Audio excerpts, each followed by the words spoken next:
Լույս արևելքում միսիոներական միությունը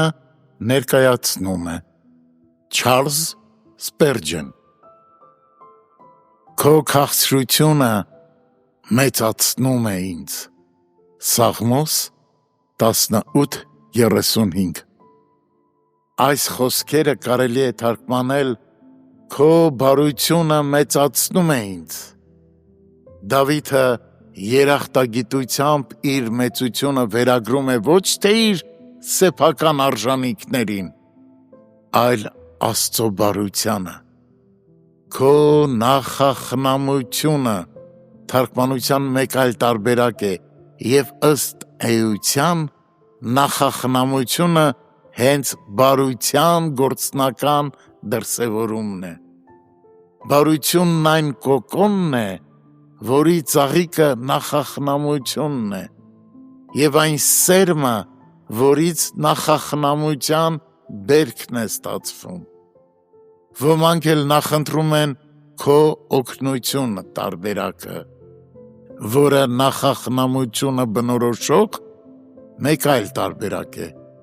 Նախախնամությունը լինելով սրբերի հավատարիմ աջակիցը, օգնում է նրանց ծառայելու Տիրոջը, կամ դարձյալ քո խոնարհությունը մեծացնում է ինձ, բայց հավանաբար ամենասպառիչն ու համապարփակը քո կարեկցությունը տարբերակն է, որն ամբողջացնում է բոլոր վերոհիշյալ մտքերը, ներառյալ խոնարհությունը։ Աստծո խոնարհությունն էր, որ պատճառ դարձավ մեր մեծանալու համար։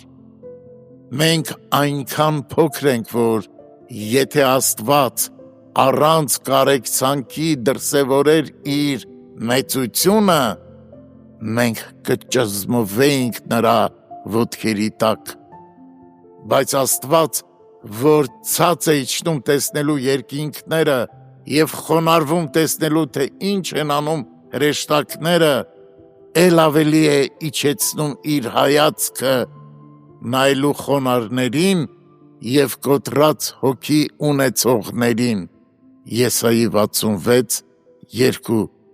որպեսզի մեծացնի նրանց։ Ինչևէ,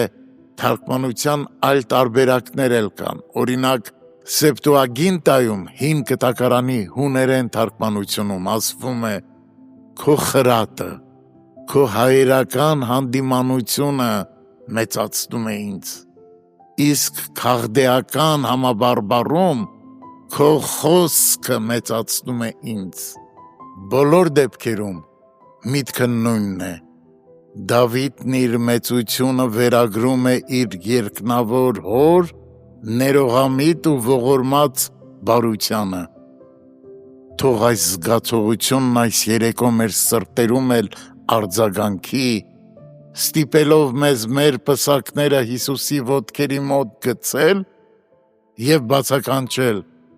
«Քո քաղցրությունը մեծացնում է ինձ»։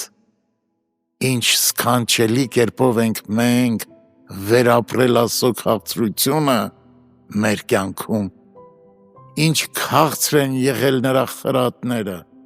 ինչ քաղցր է եղել նրա համբերատարությունը, ինչ քաղցր է նրա ուսուցումները, ինչ քաղցր նրա կանչը։ Խորհիր այս թեմայի շուրջ, ով հավատացյալ։ Այս գիշեր նախքան քուն կմտնես, թող սիրտդ լցվի գոհունակության, խոնարհության և սիրո զգացումով։